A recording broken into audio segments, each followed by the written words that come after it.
अयोध्या की राम की पैड़ी पर दीपोत्सव की तैयारी में दीपक लगाए जाने का कार्य शुरू हो गया है। 30 अक्टूबर को मुख्यमंत्री योगी आदित्यनाथ अपने 8वें दीपोत्सव का दीप जलाएंगे। राम की पैड़ी समेत 55 घाटों पर 28 लाख दीपक जलाए जाएंगे। इस बार 25 लाख दीपक जलाकर एक नए विश्व कीर्तिमान बनाने का लक्ष्य रखा गया है। राम की पैड़ी पर 2 दिनों में लगभग 7 लाख दीपक लगाए जा चुके हैं। दीपक लगाए जाने के लिए विशेष रणनीति बनाई गई है। 55 घाटों पर 16 दीपक मल्टीप्लाई 16 दीपक का एक ब्लॉक बनाया गया है। हर ब्लॉक में 256 दीपक रखी जाएंगी। दीपोत्सव के नोडल अधिकारी प्रोफेसर एस मिश्र का कहना है कि लक्ष्य बड़ा है, तो इस बार वॉलंटियरों की संख्या भी 30,000 के करीब है। 30 अक्टूबर को दीपोत्सव शाम 6 बजे के करीब शुरू होगा। उसके लिए सभी घाटों पर दीपक, तेल और बाती के साथ मोमबत्तियां पहुंचाई जा रही हैं। वहीं इस बार दीपोत्सव में कई युवा छात्र छात्राएं पहली बार दीपक बिछा रही हैं। उनका कहना है कि राम काज में कार्य करने के उनको मौका मिला है। उनको कार्य में उत्साह और भक्ति भाव के साथ आनंद आ रहा है। दीपोत्सव एकदम नजदीक आ चुका है, दिए लगाए जाने का कार्य भी शुरू हो चुका है। क्या है पोजीशन, कितने % दिए लग चुके हैं? अभी कल शाम से दियों को सजाने का कार्य प्रारंभ हो चुका है। कल भजन संध्या स्थल को छोड़ करके समस्त घाटों पर दिए लगाने का कार्य प्रारंभ हो चुका है। आज अभी इस समय तक लगभग 6 से 7 लाख दिए लगाए जा चुके हैं और आज शाम तक प्रत्येक दशा में हर हाल में दीप उपलब्ध हो गए हैं सारे घाटों पर।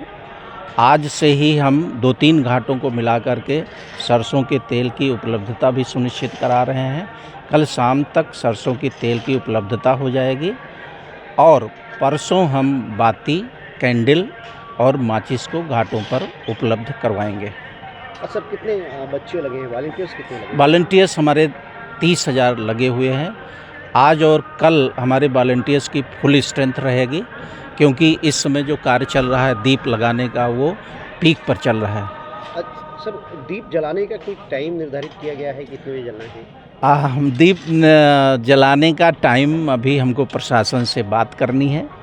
लगभग वही 6:15 साढ़े 6 के आसपास रहता है, लेकिन अभी जो मिनट टू मिनट हमें प्राप्त होगा, जिला प्रशासन से हम समन्वय स्थापित करके एक स्पेसिफिक टाइम निश्चित करेंगे, तभी हम आपको बता पाएंगे कि कितने बजे एग्जैक्ट दीप का प्रज्वलन होना है। सर, लगभग कितने दीपक लगाए जाएंगे कि जिससे आपका 25 लाख का टारगेट पूरा? 25 लाख का टारगेट प्राप्त करने के लिए हम लोगों ने योजना बनाई है। कम से कम 28 लाख दीपक को घाटों पर सजाएं, उसमें तेल और बाती लगाएं, उसको प्रज्वलित करें, जिससे कि आसानी से 25 लाख का टारगेट बना सके। वैसे तो हमारा टारगेट पिछली बार का है 22,23,000 का, और उस विश्व रिकॉर्ड को कोई अभी तक तोड़ नहीं पाया है। तो 22,23,000 से एक भी दीपक अगर ज़्यादा हो जाता है तो वो भी विश्व रिकॉर्ड ही होगा हमारे लिए।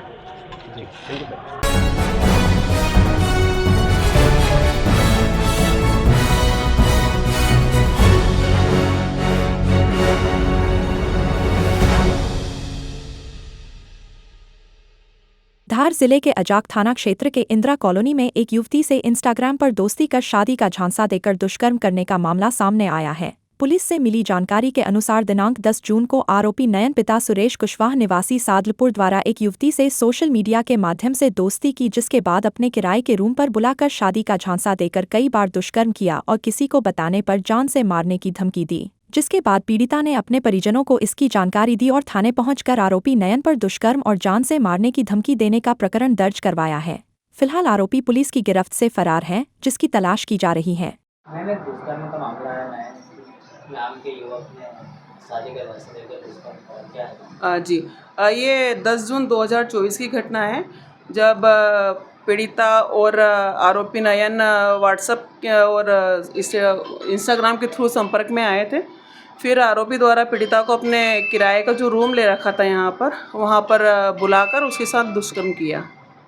कौन सी धाराओं में आरोपी? 376, 376 2N, 506 व ST/ST की धाराएं लगी हुई हैं। आपका नाम? मेरा नाम है इंस्पेक्टर ज्योति पटेल, AJ की धार।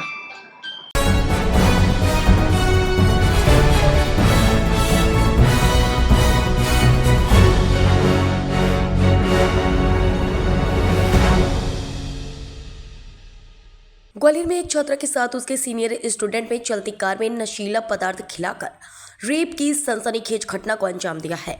सबसे चौंकाने वाली बात यह है कि इस घिनौनी करतूत को एक सीनियर छात्रा की मदद एक सीनियर छात्र ने अंजाम दिया है।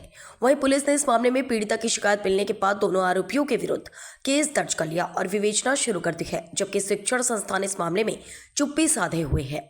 शुक्रवार को दुष्कर्म पीड़िता अपने परिजन के साथ महाराजपुरा थाना पहुंची, जहां पीड़िता ने पुलिस को बताया कि वह MIT यूनिवर्सिटी में फर्स्ट ईयर की छात्रा है। 23 अक्टूबर को कॉलेज कैंपस में थी। वहीं से एक सीनियर छात्रा उसे कार में बैठाकर घुमाने के बहाने ले गए थे। इसके बाद आगे जाकर सीनियर छात्रा ने उसे अपने सीनियर पुरुष दोस्त की कार में बैठा दिया था। आरोपी ने आगे जाकर घुमाते हुए उसे नशीला पदार्थ खिलाया था। इसके बाद वह बेहोश हो गई। उसके बाद जब छात्रा होश में आई तो उसे पता लगा कि सीनियर छात्र ने उसके साथ हैवानियत की है। लाचार पीड़िता तत्काल अपने घर चली गई और परिजन को अपनी आप बीती सुनाई। बताया गया है कि बेटी की पीड़ा सुनने के बाद परिजन उसे लेकर थाने पहुंचे और पुलिस को दोनों आरोपियों की करतूत बताई। MIT यूनिवर्सिटी की छात्रा से दुष्कर्म की सूचना मिलते ही वरिष्ठ अधिकारियों को घटना की जानकारी दी गई। इसके बाद पीड़िता का मेडिकल कराया गया और आरोपी सीनियर छात्र व एक सीनियर छात्रा के खिलाफ प्रकरण पंजीबद्ध किया गया।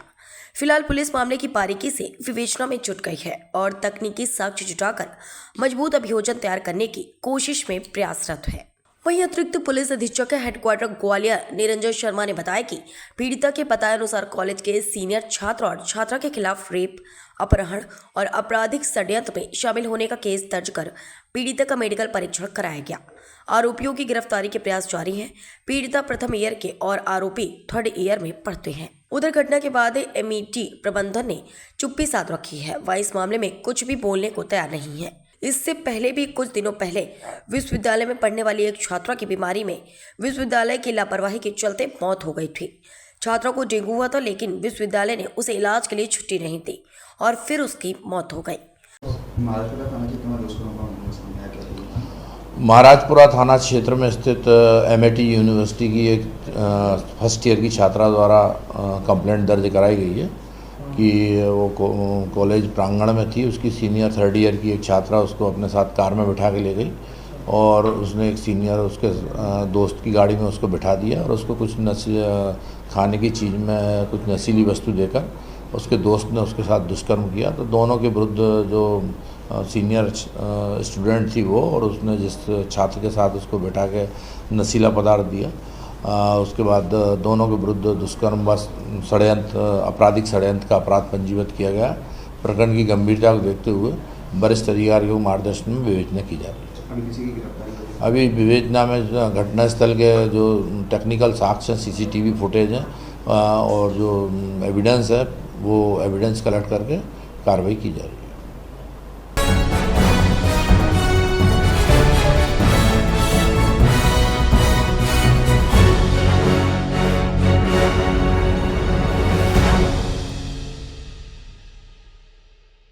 इंदौर की MIG थाना पुलिस को वाहन चोरी के मामले में बड़ी सफलता हाथ लगी है, जहां MIG जूनी इंदौर, विजयनगर और कनाडिया से चोरी किए गए थे।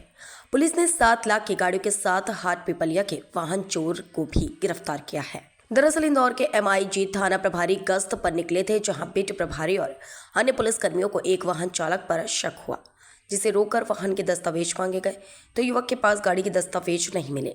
पुलिसकर्मियों से चुप गाड़ी नंबर के आधार पर जांच की तो MIG थाने में चोरी की रिपोर्ट लिखी हुई थी, जिसके आधार पर पुलिस ने युवक जतिन झांझा को हिरासत में लेकर पूछताछ की तो उसके द्वारा 4 अन्य थानों में वाहन चोरी करना कबूल किया है। पुलिस ने जतिन के पास से 7 वाहन जब्त किए हैं, जिनकी कीमत 7 लाख रुपए बताई जा रही है। सर MIG करूँ रोल? सर MIG पुलिस ने वाहन चोर को गिरफ्त में लिया है। कितने वाहन हैं, कितने वाहन चोर हैं? MIG थाना पुलिस के द्वारा इनफैक्ट पूरे जोन 2 पुलिस के द्वारा लगातार प्रॉपर्टी ऑफेंस के अगेंस्ट में काम किया जा रहा है, जिसमें रात में प्रिवेंटिव पुलिसिंग के तौर पे प्रभावी गश्त की जा रही है, जिसमें हमारे जो आरक्षक हैं और जो हमारे बीट पेट्रोलिंग ऑफिसर्स हैं, थाना मोबाइल के ऑफिसर्स हैं, लगातार गश्त करते हैं, फ़ोटोज़ डालते हैं ताकि ये पता चल सके कौन कौन कहाँ पे क्या क्या कर रहा है। इसी क्रम में हमारे 2 आरक्षकों के द्वारा बहुत ही अच्छी कार्रवाई करते हुए कुछ संदिग्ध लोगों को पकड़ा था रात को, जिनके पूछताछ करने पे उनके पास से एक वाहन जो चोरी वो कर रहे थे वो बरामद हुआ था। बाद में विस्तृत रूप से पूछताछ करी गई तो उनके पास से 6 अन्य चोरी के वाहन बरामद किए गए हैं। अभी इनसे लगातार पूछताछ जारी है। ये वाहन जो हैं MIG थाने से 4 वाहन, विजयनगर से एक, कनाड़िया से एक, जूली इंदौर से एक, इस प्रकार से वाहन चोरी की गई थी। ये जो आरोपी है इसका नाम जतिन पिता रवीश झांझा है, जो कि 19 साल का है, थाना हाटपिपलिया, जिला देवास का रहने वाला है। ये इससे भी पूछताछ लगातार जारी है। इसके साथी दरानों के बारे में पूछताछ की जा रही है और ये गाड़ियों को कहाँ ठिकाने लगाता है और कौन कौन लोग इसके साथ में हैं, इन सभी विषयों में पूछताछ करके आगे इसमें कार्रवाई वैधानिक रूप से की जाएगी। क्यों चोरी करता था? ये मुख्य रूप से चोरी की गाड़ियों को बेच करके पैसा कमाने के लिए ये काम करता था। इसका अन्य कोई और काम नहीं है। जब तो मछली जैसा एक महंगी शराब पीने का शौकीन था, पब में भी जाता था, कहाँ ये याची करता था? शराब ज़रूर पीता है, ये शराब पीने का शौकीन भी है, उस कारण से और अन्य कारणों से इस प्रकार से कार्रवाई करता है। क्या कीमत होगी मशरू का? लगभग 6 से 7 लाख के मशरू का बरामद किया गया है। पूर्व में इन लोगों के कोई रिकॉर्ड? अभी उसकी जांच की जा रही है। अपराधी के साथ में और कौन कौन लोग काम करते हैं उनकी भी जांच की जा रही है। सभी के विरुद्ध में वैधानिक कार्रवाई की जाएगी। इसमें सर ये कितने में वाहन को बेचते थे, जो वाहन ये चोरी करते थे, इनकी क्या कीमत लगाते थे? जैसा कि मैंने बताया कि हम लोग लगातार इसमें पूछताछ कर रहे हैं। पूछताछ में आए तथ्य अनुसार हम आगे वैधानिक कार्रवाई करेंगे। क्या कोई पेपर्स वगैरह भी फर्जी बना के कोई खरीदता है तो आरटीओ पेपर्स कागज मांगता है, तो इसमें कुछ भूमिका इस तरह की? अभी इसमें पूछताछ जारी है इस मामले में। इसमें और कोई तथ्य अगर सामने आएंगे तो उसके अनुसार वैधानिक कार्रवाई की जाएगी।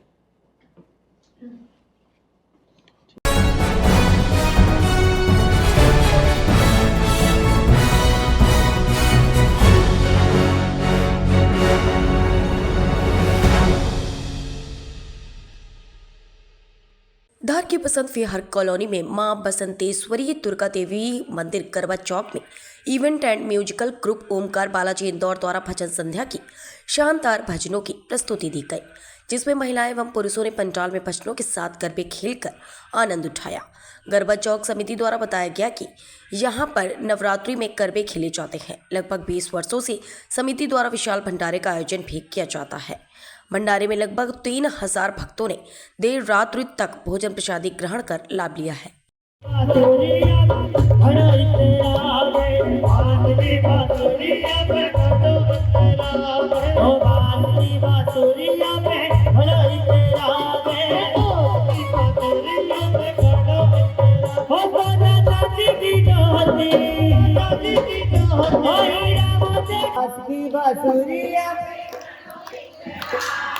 बास की बांसुरिया हीरा मोती की जोहती, सोना चांदी की जोहती, हो जाने का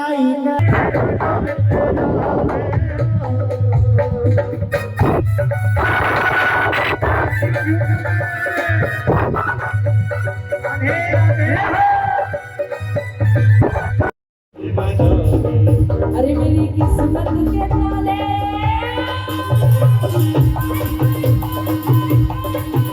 मेरी किस्मत के ताले आज खुल जाएंगे, मेरे झोंपड़ी के मोर आज खुल जाएंगे।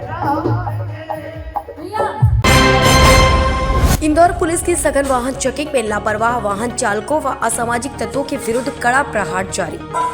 साइलेंसर मॉडिफाई कर फायर आर्म्स नुमा पटाखे चलाने जैसी आवाज निकालने वाले 93 दोपहिया वाहनों के विरुद्ध की गई वैधानिक चालानी कार्रवाई। शराब पीकर वाहन चलाने वाले 82 लोगों के विरुद्ध की गई 185 मोटर व्हीकल एक्ट की कार्रवाई।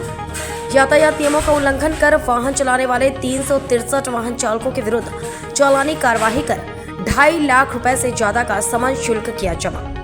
इंदौर दिनांक 27 अक्टूबर 2024 शहर में अपराध व अपराधियों पर नियंत्रण तथा यातायात नियमों का उल्लंघन करने वाले वाहन चालकों के विरुद्ध कार्यवाही हेतु पुलिस कमिश्नर इंदौर श्री संतोष कुमार सिंह के मार्गदर्शन में इंदौर शहर के चारों जोन व यातायात डीसीपी के नेतृत्व में दिनांक कल 26 अक्टूबर की शाम से देर रात तक नगरीय इंदौर के संबंधित क्षेत्र के वरिष्ठ पुलिस अधिकारियों व थाना प्रभारियों के साथ पुलिस फोर्स ने सभी थाना क्षेत्रों में विभिन्न स्थानों पर सघन वाहन चेकिंग की गई। इस दौरान इंदौर पुलिस द्वारा वाहन चेकिंग में यातायात नियमों का उल्लंघन कर शराब पीकर लापरवाही पूर्वक वाहन चलाने वाले, साइलेंसर मॉडिफाई कर कर्कश ध्वनि निकालकर ध्वनि प्रदूषण फैलाने वाले वाहन चालकों पर विशेष निगरानी रखने सहित गुंडे बदमाशों व सामाजिक तत्वों को भी चेक किया गया। इस दौरान जन सामान्य के हित में लोक शांति बनाए रखने में बाधा उत्पन्न करने वाले असामाजिक एवं अवैधानिक तत्वों के विरुद्ध कड़ी कार्रवाई करते हुए दोपहिया वाहनों के साइलेंसर को मॉडिफाई करके फायर आर्म्स नुमा पटाखे की आवाज निकालने वाले 93 दोपहिया वाहनों व वाहन चालकों को पकड़ा गया और उनके विरुद्ध वैधानिक चालानी कार्रवाई की गई। शराब पीकर वाहन चलाकर आम नागरिकों की जान का जोखिम बनने वाले 95 वाहन चालकों के विरुद्ध 185 मोटर व्हीकल एक्ट की कार्रवाई की गई। चेकिंग के दौरान अवैध हथियार चाकू के साथ भी 3 बदमाश पकड़ में आए हैं, जिनके विरुद्ध 25 आर्म्स एक्ट के प्रकरण पंजीबद्ध कर अग्रिम वैधानिक कार्रवाई की जा रही है। इंदौर पुलिस द्वारा गुंडे बदमाशों एवं असामाजिक तत्वों पर लापरवाह वाहन चालकों के विरुद्ध इस प्रकार की कार्रवाई निरंतर जारी रहेगी।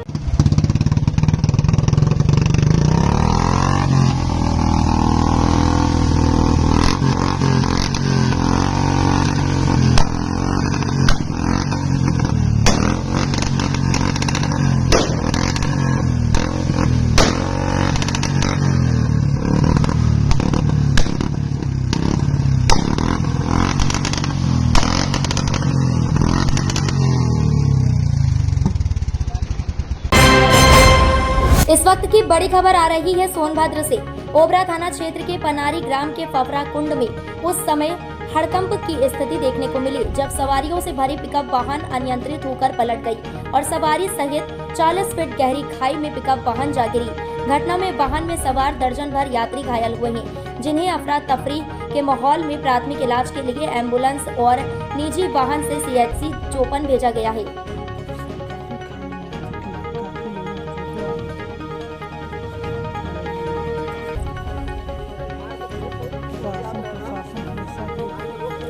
साल से इस तरह से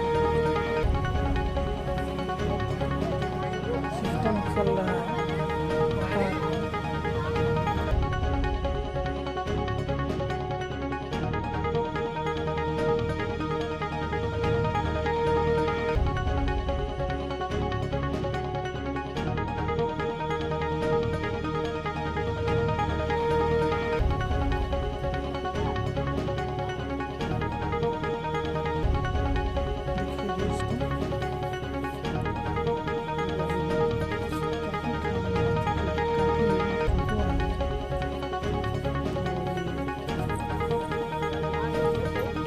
प्रशासन 10 साल से इस तरह से